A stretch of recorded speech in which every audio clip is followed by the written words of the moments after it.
Como está seu coração? Graça e paz. Passando aqui para compartilhar uma breve reflexão da palavra de Deus. E hoje eu quero compartilhar com você na primeira epístola que João escreveu, no capítulo 2, verso 16 e 17. Quando João ele escreve essa palavra aos irmãos que estavam na Ásia Menor, ele não escreve essa carta endereçada exatamente a uma igreja, mas os irmãos de toda a localidade da Ásia Menor, com o cuidado de que aqueles irmãos se previnam, que eles se cuidem em relação aos falsos mestres, em relação a homens que João ele chama de anticristos. E ele diz que eles saíram do meio deles, mas não eram deles. Homens que queriam introduzir na igreja ideologias que não eram as doutrinas da palavra de Deus, de Jesus Cristo, dos apóstolos. E também João ele tem o cuidado de alertar os irmãos sobre a concupiscência da carne, sobre a concupiscência dos olhos. E João ele alerta os irmãos a se cuidarem. Irmãos, sabemos que existem alguns inimigos que lutam contra a igreja. Quero falar de pelo menos 3 inimigos, rapidamente, que lutam contra a igreja. Que luta contra os princípios, que se ergue contra tudo que é Deus, contra tudo que é Jesus Cristo, que luta contra a família, que luta contra você, na sua individualidade, no chamado, no propósito de Deus sobre a sua vida. O primeiro inimigo que eu quero compartilhar com você, a palavra de Deus nos fala sobre a carne. E eu considero dos 3 este o mais perigoso. Porque a carne, ele sempre vai lutar. É uma guerra, é uma luta constante contra o espírito. E o apóstolo Paulo deixa claro aos irmãos de Coríntios e também lá na sua carta aos Gálatas, capítulo 5, que há uma luta constante. A carne sempre vai militar contra tudo que é a vontade do Espírito, para que você não cresça, para que você não viva uma vida espiritual sadia, para que você se embarace mesmo com as coisas dessa vida. Você precisa se erguer contra esse inimigo. Você se ergue contra a carne com a palavra de Deus, submetendo a sua mente à luz da palavra de Deus. A carne sempre vai querer que você viva em guerra. Sempre dissensões, brigas, separação, orgulho. Quanta gente orgulhosa no reino. Quanta gente soberba. Quanta gente que não cuida dos pensamentos maliciosos. Se cuidem. Porque isso quer te separar do propósito. A palavra diz que aqueles que semeiam na carne, a colheita é corrupção. Mas os que semeiam no espírito, colhem amor, colhem paz, colhem esperança, colhem fé. A carne sempre vai lutar para que você não alimente o espírito, para que você não medite na palavra de Deus, para que você não tenha disciplina espiritual. Para que você tenha um coração amargurado, para que você tenha um coração cheio de mágoas, para que você não consiga perdoar. Uma pessoa que está sob forte influência desse inimigo que está aí dentro de você, que é uma herança de Adão. Herdamos essa herança e contra esse inimigo a gente precisa lutar todos os dias. Todos os dias eu venço ele, todos os dias eu preciso me erguer contra ele. É uma construção diária para que você viva uma vida espiritual saudável. Lute contra a carne, Lute contra a mágoa. Perdoe pessoas que te feriram, que te magoarem.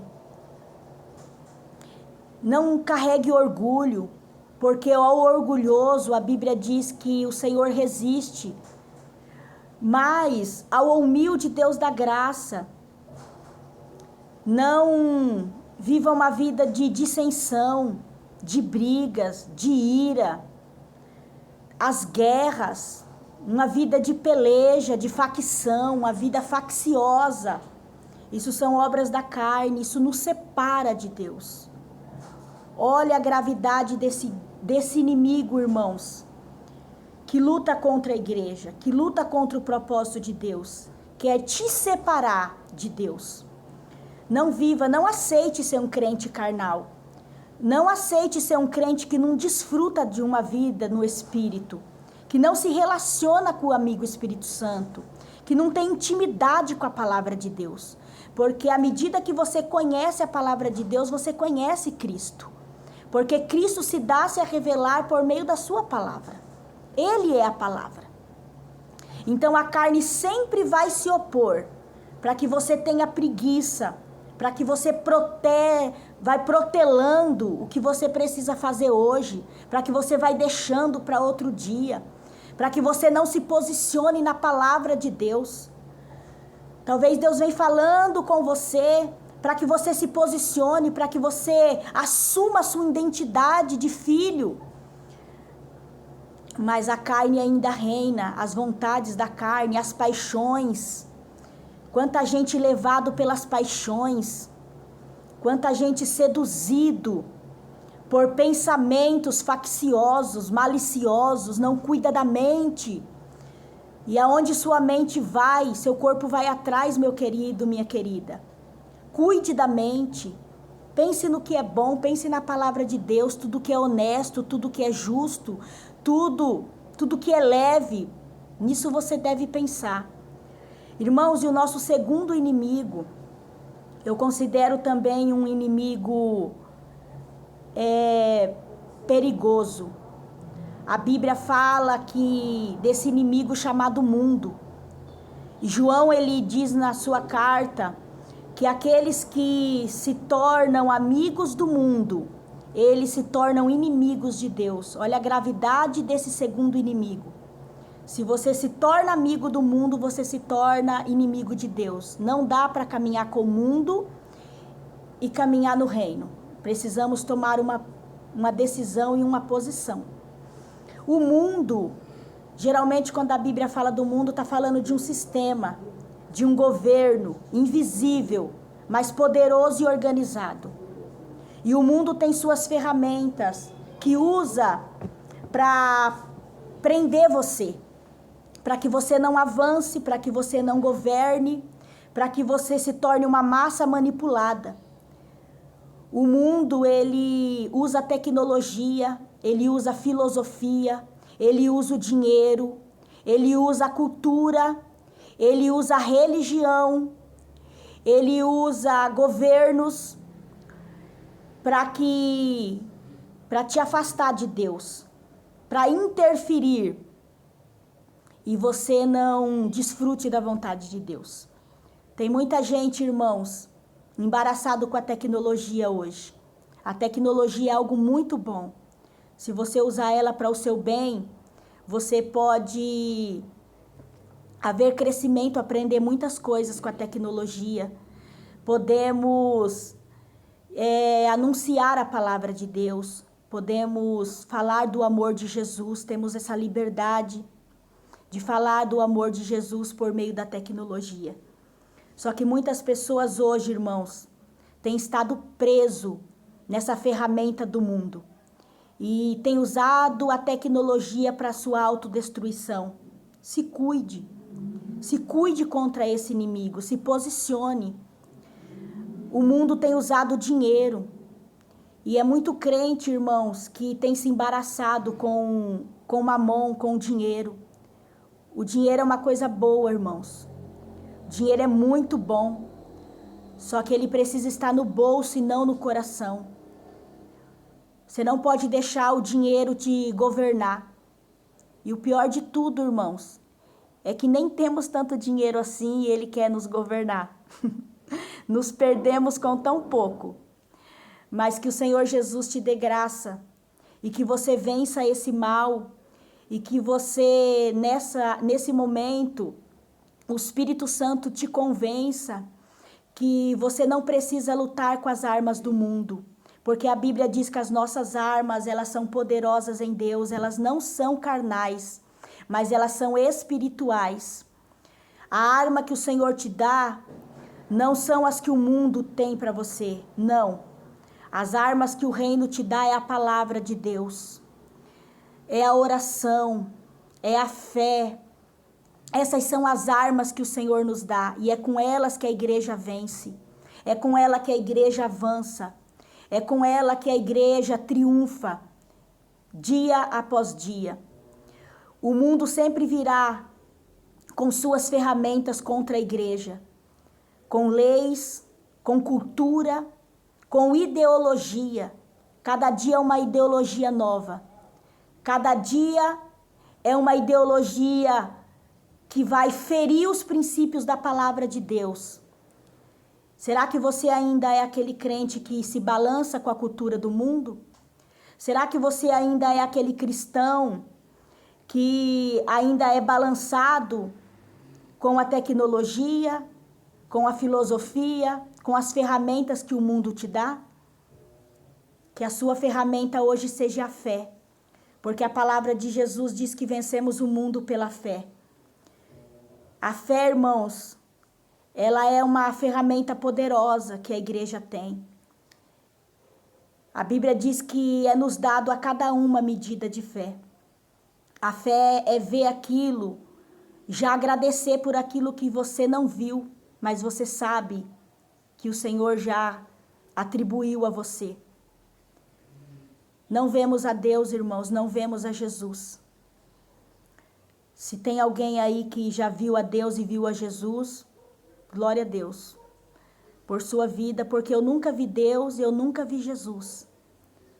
Mas eu tenho certeza absoluta de toda a existência de Jesus, de todos os atributos de Deus e de Jesus, de toda a sua criação. É um Deus que está em movimento, é um Deus que criou, é um Deus que já viu o futuro, é um Deus que te conhece desde o ventre da sua mãe. Como eu dizia, nunca vi Deus e nunca vi Jesus, mas tenho certeza absoluta que Ele é presente e que Ele está aqui na pessoa do Espírito Santo. Isso é fé. É você ter certeza do que você não viu, mas você sabe que existe. E é essa fé que vence o mundo. E o terceiro inimigo, irmãos, eu não considero ele um inimigo tão perigoso se você estiver se cuidando com os dois primeiros que eu falei aqui, a carne e o mundo. O terceiro inimigo é o diabo. O diabo, ele luta contra tudo que é de Deus, desde o princípio. Desde o início ele se rebeliou, só que ele já está condenado. Ele está julgado e ele está condenado. A Bíblia diz que ele luta, ele ruge como leão, buscando a quem possa tragar. Como eu venço o diabo? A Bíblia diz, resiste o diabo e ele fugirá de você. Você precisa resistir, se posicionar. Como eu venço o diabo? Tendo a palavra na minha mente e no meu coração. Mas é ter a palavra na mente e no coração e ter prática da palavra. Porque tem muita gente falando a palavra, mas é ritual, é religiosidade. Fala a palavra, mas não vive a palavra. Então, esse tipo de pessoa não vence Satanás.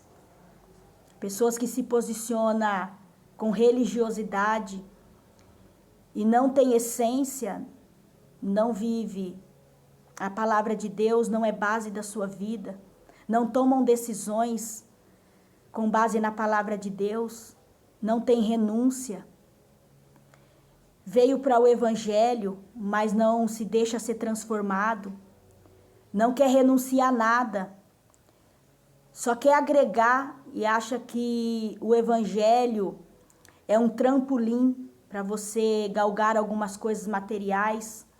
Eu quero dizer para você que essas pessoas são facilmente vencidas por Satanás.